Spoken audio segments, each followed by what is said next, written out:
SBM Live, subscribe to Speaking Boxing. Kenneth, SBM Boxing. Click subscribe. Let's speak boxing. I know sometimes I created a boxing video, you know, but I'm still shooting the shit. I'm still watching boxing. I'm still not, you know, I'm not recording myself or anything like that. But from time to time on the SBM Boxing channel, you do have George the Boxing Genius, and you got some feedback and some footage from, you know, just other individuals that I shoot at the boxing gym. You know, usually I'm at Soul Box Fitness Club in Miami, Florida, and just there for work, and you know, just always just working out and just talking boxing, shooting the shit, and you know, it's a good ambiance, it's a good atmosphere, and a lot of people, you know, they watch boxing, and we just shoot the shit. You know, I still go to little MGM, George the Boxing Genius house with Clyde. We watch boxing fights, we predict. You know, we still go back and forth, and you know, we're still talking about Mayweather, we're still talking about Pacquiao, we're still talking about Miguel Cotto, we're still talking about Tito Trinidad, we're still talking about, you know, just talking boxing in general, you know. So that's never gonna stop,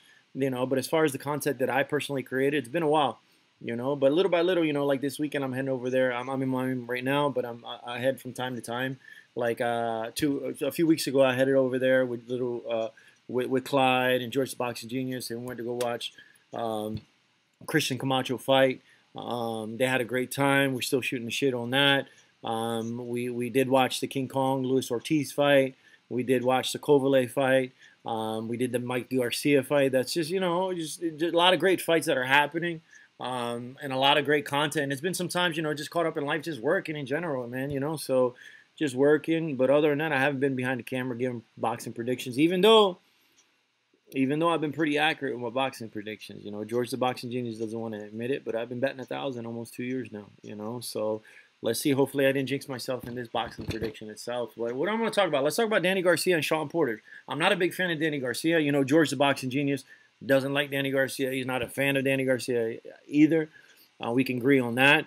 But you got to respect him. He's a solid fighter. You know, he's not the same 140 Danny Garcia. But as far as welterweight, I think welterweight he's had it easy, you know. So, and Shawn Porter as well. You know, I'm not a big Shawn Porter fight, but that guy's a tank, man. He's a solid opponent and gives problems to anyone, you know. Both fighters were undefeated at once. Both fighters do have blemishes on their records. They both have losses on their records. Both lost to Keith Thurman. Both are they want to get that strap. So when they go to the Barclays Center in September. One guy needs to come out victorious and get that WBC. Which one is going to be? I don't know. You know, both have very comical fathers. You know, and I don't want to talk about their dads or whatever. But the press conference, if I do talk about the press conference, you know, it's just Shawn Porter is a little bit more witty than Danny. You know, and usually Danny's hype man is his dad. You know, but other than that, if it's just Danny on the spotlight, you know, Danny's not much of a character, man. But he's a solid fighter. Not to take anything away from Danny. But as far as Kenny with Shawn, Shawn knows how to, you know, Shawn knows how to talk, you know. So when it comes to the talking game, I give it to Shawn itself. But he is a solid fighter, so you can't discredit Shawn. You know, Danny gets upset. Danny says, you know, he's been the underdog, but Shawn's been the underdog as well. You know, both fighters have been in some dog fights, and both fighters have, you know, have the will, have the power, and have the ability to box in the welterweight division, you know. But let's talk about Danny Garcia. You know, Danny Garcia itself, you know, he did beat Brandon Rios. He TKO'd him. But we're talking about the same Brandon Rios that wasn't inactive. He was pretty much inactive for about 3 years until he fought Aaron Herrera.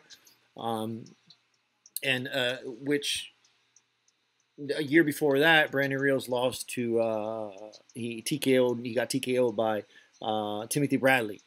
You know, so it wasn't the same Brandon Rios, but not to discredit, you know, Brandon Rios is a solid fighter, but, you know, timing is everything. So Danny did beat Brandon Rios, but it wasn't a pretty solid Brandon Rios. And the year prior to that, I think it was March 20, you know, of 2017, last year, he lost to Keith Thurman. You know, he lost to Keith Thurman, but he hasn't been an active. I mean, he hasn't been an active fighter for Danny hasn't been active. He's only been fighting like twice a year for quite some time. I have no idea. You know, everyone thinks they're Mayweather, that they can fight 1 or twice a year, and that's basically it. But that's not gonna, you know, these fighters now these days are not active whatsoever, man. They're trying to make as much money as possible, and that's basically it. But they're trying to be Mayweather, but they don't just realize. I understand the business aspect of it, but they don't realize is that Mayweather, he paid his dues. Mayweather was fighting 3, 4, 5 times a year as well, but these fighters ain't doing that. So when he fought Brandon Reels and he fought Keith Thurman, that alone was 17. He beat Vargas, he beat Guerrero. That was in 16. Before that, he beat Paulie Naji. He beat Lamont Peterson, which was very debatable. It was a close fight. A lot of people gave it to Peterson. Saka, the year prior to that, Saka that was a bullshit fight. That was a bullshit fight, And then he went to Puerto Rico, and that was another debatable fight with Herrera, because a lot of people thought Herrera won that fight in Puerto Rico. But when I think Danny Garcia, I think about the win against Amir Khan, the win against Matisse. That was a great performance. So when I think about Danny Garcia, I'm like, damn, he did beat Matisse, and he was the underdog with Matisse. At that time in 2013, that was 5 years ago. A lot of people thought Matisse was a monster, Matisse was a beast, but Danny stepped up and put on a boxing clinic against Matisse. He stepped up the year prior to that when he knocked out Amir Khan, even though he was getting his ass whipped by Amir Khan, and never wanted to give him a rematch on that one. But that was years ago. That was years ago. But before that, he's lost to Keith Thurman. He's beat a Vargas. He's beat a Guerrero. He's beat a Peterson, a Paulie, which you don't get no credit for that. He hasn't fought a top contender. Even he beat Zab Judah. Zab Judah gave him problems later on in that fight, but that was 2013. But you don't get no credit for beating Zab Judah in my eyes. Even though Zab Judah's good, I get that. But even Paulie Naji, when Zab Judah lost to Danny Garcia in 2013, Paulie beat him that same year and got destroyed by Amir Khan. Zab got destroyed by Amir Khan a year prior to that. But I'm not discrediting Zab Judah, because Zab Judah, if you rewind the clock, and it was 6, 7 years prior to that, when Judah fought Cotto, Mayweather, Carlos Vladimir, that was super Zab. That was a badass Zab Judah back then. But it seems like a lot of, and that's just a cycle. These new fighters coming in, beating, like, say, for instance, Hopkins losing to Kovale. I get it, but Hopkins is already past the hill. But he's a solid fighter, but if that fight would have happened 10 years prior, no way. Hopkins it would have been a whole different fight. So beating Zab Judah, beating Paulie, beating Peterson and shit like that, I wiped that card clean, But the solid fighters, the only 2 fights that I do give Danny Garcia credit, and I think he's the best fights that 3 fights, is the Amir Khan fight, but that was in 2012. He pulled the upset. Matisse, that was in 2013. He pulled the upset. And the Thurman fight. And that's pretty much it, But if you go recent, the Thurman fight, he had Danny Garcia thought he won that fight. No, you lost that fight, man. You definitely lost that fight. But Porter has a similar resume, Porter, he beat Berto. He beat Granados. This was last year. The same Granados that lost to Broner the year before that, Adrian Broner the year before that. And he fought, and he fought Berto. But Berto at that time, Berto just got done beating Devin Alexander, which was a pretty awkward fight, whatever the case may be. I thought that was an okay fight. But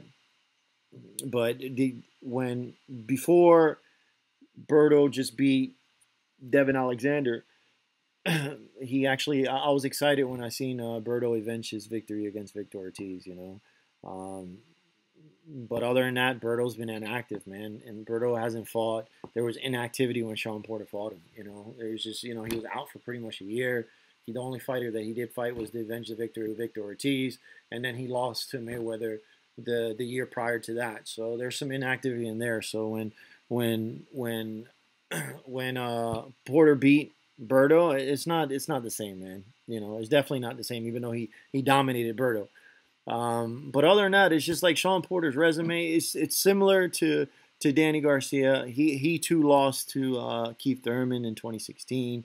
He beat Adrian Broner, even though Adrian Broner knocked him down pretty much the last round. But Adrian Broner wasn't, getting off. But Porter is just Adrian Broner has issues with people pressing him, bringing the fight, and being a super aggressive fighter like Porter. And it was just a tough fight for Broner. But anytime Broner let his hands go and connected, he was able to land efficiently, knocking down Porter in the last round. But it wasn't a really, he dominated that fight with the activity. But he lost to Kell Brook. But let me rewind. Okay, when I like Shawn Porter, I like Shawn Porter when he beat Devin Alexander. I remember watching that fight. Devin Alexander was the champ, and he had that. Devin wasn't ready for that fight, man. Devin was. I mean, Porter just brought it to him in his face. Devin couldn't even. He was like, damn, he was smothered. But Porter took the fight. But this is 2013. He damn near killed Paulie Malignaggi the following year.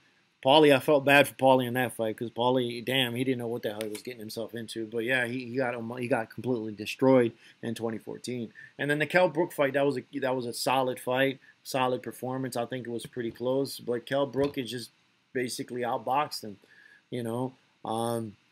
But ever since then, he's a solid opponent. He's a solid fighter. Kell Brook has been his best opponent, I would say, thus far. But if I was to give the three fights just like Danny Garcia, you got the Devin Alexander when Devin was champ. You got the Kell Brook, which he lost to that fight, and the Thurman as well. He lost to that fight. But stylistically itself, that's a tough, it's a toss up. It's definitely a toss up. I do see Shawn Porter posing a threat and giving problems to any fighter just because he likes to press and things like that. But Shawn Porter is a sloppy fighter. Kell Brook was able to expose that. As long as you see calm, cool, and collective, you know how to box on the inside, you know how to maneuver. You can handle the pressure and be able to hold anytime he tries to smother you and things like that. Have an inside game, but it's just like the Matisse, it's just like the Matisse fight and even the Brandon Rios fight. I think Danny's well equipped for that, man. I think Danny is the more calm, cool, and collective individual. He knows how to box. He does have solid punching power, and I don't think the smothering is gonna discomfort and bring Danny out of his game. Danny does have a jab. He knows how to utilize the ring. He knows how to box in the inside and the outside, and he knows how to bang as well. Regarding Shawn Porter, he likes to press. He can take a punch. Shawn Porter does have the ability to just dominate and just frustrate any fighter. But when it comes to technical wise, I think Danny Garcia is more technical, and I have to give the advantage to Danny Garcia in this fight. Even though I would love to say, hey, you know what, Danny Garcia is going to lose his fight, I wouldn't be surprised if Danny knocks down Porter a couple times.